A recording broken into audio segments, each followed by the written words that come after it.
टसिदेलेक नमस्कार। तिब्बत टिभीको नेपाली प्रसारणमा स्वागत छ। यस हप्ताको तिब्बत, परमपावन दलाई लामा जू र केन्द्रीय तिब्बती प्रशासनको साप्ताहिक समाचारहरूका साथ म लिडो साङपो उपस्थित भएको छु। सुरु गरौँ यस हप्ताका प्रमुख समाचारहरू संक्षेपमा। सिचोङद्वारा भारतीय प्रतिष्ठितहरूसँग पहिलो औपचारिक भेट। तिब्बती लेखक परीक्षण बिना 2 वर्ष चिनिया जेलमा।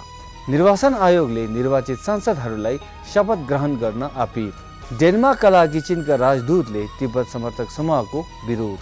क्यानाडा सहित 43 देशहरूले तिब्बतको लागि सरोकार। भारत तिब्बत समन्वय संघले विश्व शरणार्थी दिवसमा छलफल। अब समाचार विस्तारमा।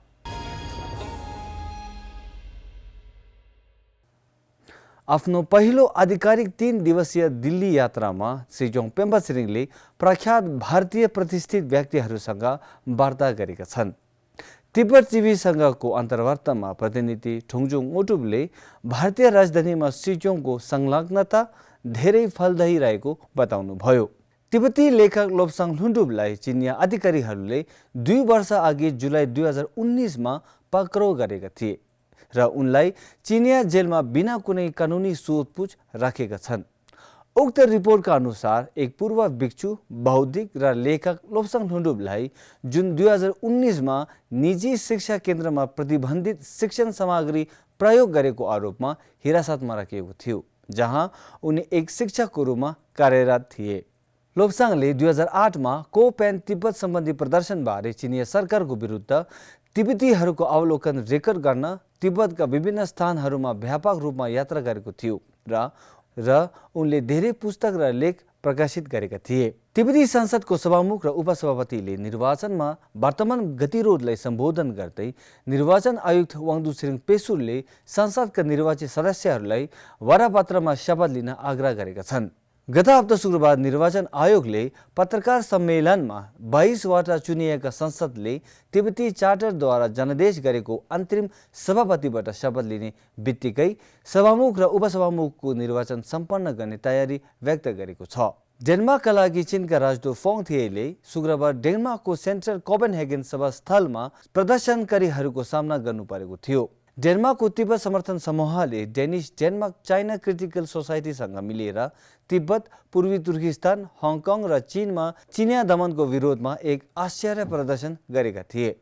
Mr. Ambassador, why are you defending genocide? Why do you put people in concentration camps? Why do you have people in concentration camps, Mr. Ambassador?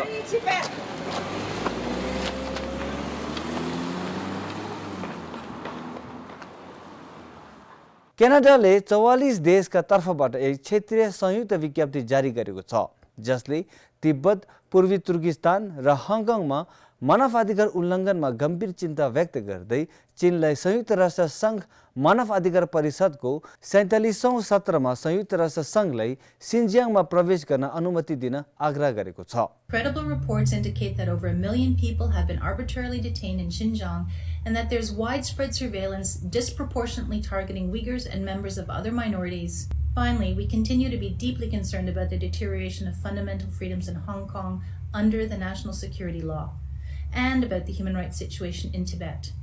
44 देशहरूमा अस्ट्रेलिया, क्यानाडा, चेक गणतन्त्र, जर्मनी, इटाली, जापान, बेलायत र संयुक्त राज्यका 4वटा क्षेत्रीय समूहहरू रहेका थिए।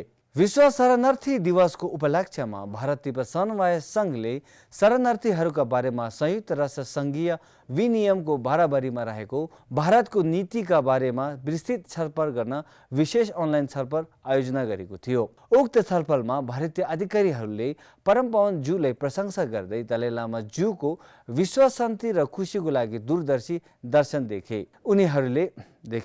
उनीहरूले भारतमा तिब्बती शरणार्थी समुदायलाई आफ्नो परिवारको हिस्साका रूपमा लिएका थिए र तिब्बतको उद्देश्यका लागि उनीहरूको निरन्तर सहयोग सुनिश्चित गर्नुभयो। उनीहरूले तिब्बती जनताको योगदानलाई जोड दिए, जुन भारतीय समाजको मूल्य, मान्यता र बुद्धिका संरक्षणमा समृद्ध हुँदैछ। हस्त आजको लागि नेपाली समाचार यति नै। अर्को हप्ता फेरि भेटौँला। टसिदेलिक नमस्ते।